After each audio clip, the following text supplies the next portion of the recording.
What is the most pressing question, Kaitlan, you would ask VP Harris if you had the chance? Ooh. I have a lot of questions for her, but I do think I would ask about, where she stood when she was running as a candidate and for the 2020 Democratic primary and where she stands on a lot of issues now. She's criticized a lot by Republicans for reversing her positions. I think also, Donald Trump has reversed a lot of his positions from covering those. But I think I would be interested in her evolution and where her instincts are and, what she learned from governing with a moderate like President Biden. Okay. Today we bring you a dynamic and contentious debate from Real Time with Bill Maher, featuring Dan Crenshaw, Kaitlan Collins, and Bill Maher, delving into the escalating divide in American politics. Crenshaw defended Republican election challenges by drawing parallels to Democratic objections in past elections, framing these actions as part of a broader legal strategy. However, Collins and Maher pushed back, arguing that Trump's conduct went beyond standard political disputes, accusing him of inciting violence and threatening the peaceful transfer of power, a fundamental pillar of American democracy. The conversation revealed starkly contrasting views on the state of American politics, with each participant articulating their perspective on the challenges facing the nation. Let's dive into their arguments and explore the heated exchange. James, how much faith are you putting in polls that show Harris is ahead in key states and nationwide? So, let me say this. August is a great Democratic month. We hell on wheels come August, okay? You remember what George Steinbrenner said about Dave Winfield? He called him Mr. May. The idea is to be good in November.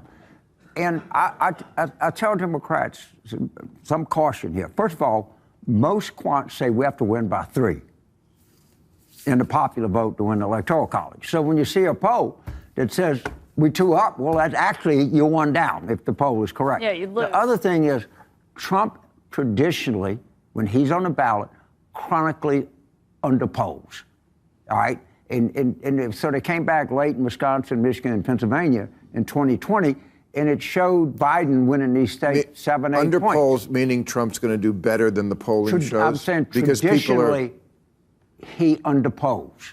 Traditionally. Means he's going to do better in the election because people are too ashamed to tell a pollster they're going to vote for him. I don't know, right. But I'm just saying traditionally, with Trump on the ballot, just telling the Democrats, they said, oh, James and Debbie Down. Oh, what's he talking about? Well, I'm not just telling you, you got to win by 3.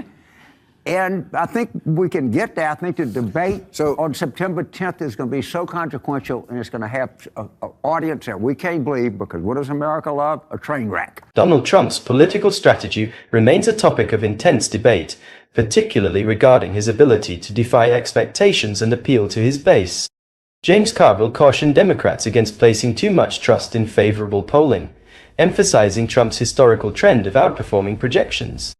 This tendency, he argued, highlights the potential for Trump to mobilize voters who may be underrepresented in traditional polling methods, creating an air of unpredictability around his electoral prospect.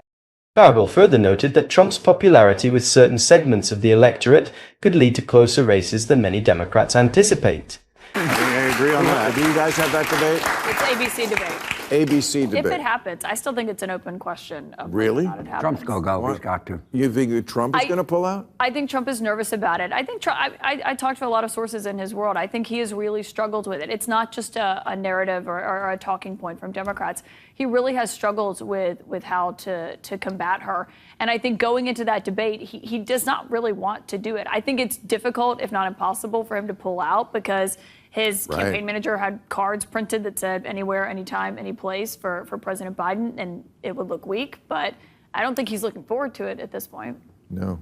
I think the specter of September 18th is driving him crazy. He's going to have to sit in that courtroom, and that judge is going to lecture him. Now, I don't know if he's going to have jail time, but there's going to be some imposition on his liberty. I don't know what it is. And those judges have sentencing options that are multitudinous. They can do a lot of different creative things. But he knows that's coming. He knows September 10th is coming. There's no way that he can get out of it, Kaitlan. I don't think. I mean, I would be happy if he did, but he kind of needs the debate now. He needs it as much as she does. Right, he does. And so instinctively, the candidate that doesn't want to debate is the one that doesn't need it. The one that needs it wants to debate. So we'll make a friendly bet. I think it goes off. He's going to shit the bed. He got it. You know this. I mean, I he does know not it. do well with women. Look, he just does. I would, whether he does the debate or not, I don't know. I'm not a political pundit trying to analyze this stuff. But I do know that it's a very easy debate to win. So all you have to say is, look, you had 4 years, I had 4 years. When I was president, and when you were president, here's the differences. Gas prices are up 50% when you're vice president. Electricity prices up 30%. Grocery up 22%. The list keeps going. Taxes were lower under Trump. They raised them under Biden and Harris. Regulations were lower under Trump. They raised them under Biden and Harris. Immigration numbers way down. They actually tried to stop the problem. Record numbers under Biden and Harris. This is a very easy debate to win because on the metrics, it's very easy to show side by side. Dan Crenshaw underscored Trump's strengths in debates, particularly his ability to frame his presidency as a period of economic growth and stability. Crenshaw argued that Trump could effectively highlight key metrics, such as lower taxes, deregulation, and reduced immigration numbers, to draw a stark contrast with the Biden administration's record.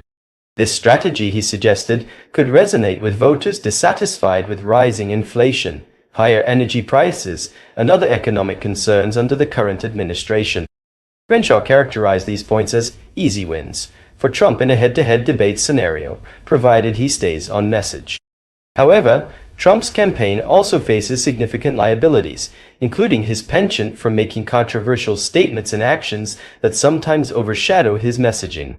Kaitlan Collins pointed out that Trump's unpredictable nature often complicates his own campaign's efforts to maintain focus on key issues. Incidents such as questioning the racial identity of Vice President Kamala Harris at an event with black journalists illustrate how Trump's rhetoric can alienate potential voters and create unnecessary distractions. These factors, combined with the challenges of addressing his past actions and maintaining a consistent narrative, represent significant hurdles for Trump and his team as they navigate the campaign trail. Dan, what explains why certain Republicans like Tucker Carlson have become so pro-Putin? Good question. What does explain that? Your buddy. Man, I don't know. Tucker hates my guts. I mean, I think we all know that. Well, that says a lot for you. Yeah, you guys. I don't know how to explain Tucker. I've never met Tucker. Never even spoken with him. He just trashes me because I think it's a bad idea if Russia wins a land war in Europe. And I would remind everybody, I know this is getting serious, but I would remind everybody, if you don't stop Russia there, right, and we're spending maybe 5 to 10% of our GDP, defense spending just on supporting Ukraine so they can fight their own battles. If you didn't do that, if you never gave them any Stingers, never gave them any Javelins, you'd have a Russian army that is fully intact and also very aware that we don't defend our friends, and they'd be on the border of former NATO countries. If you want to get closer to war, that's how you get closer to war. So what do I make of some random, his opinion who got fired from Fox News? I don't know. That opinion, which I agree with, is out of step with your own party. It's about half and half. I mean, really? You can see it in our votes, yeah. I mean, it's an ongoing discussion. And Trump, by the way, has never ran away from it. Trump has always said, first of all, he threatened Putin when he was in office. He said, look, we're going to bomb. With what, a kiss?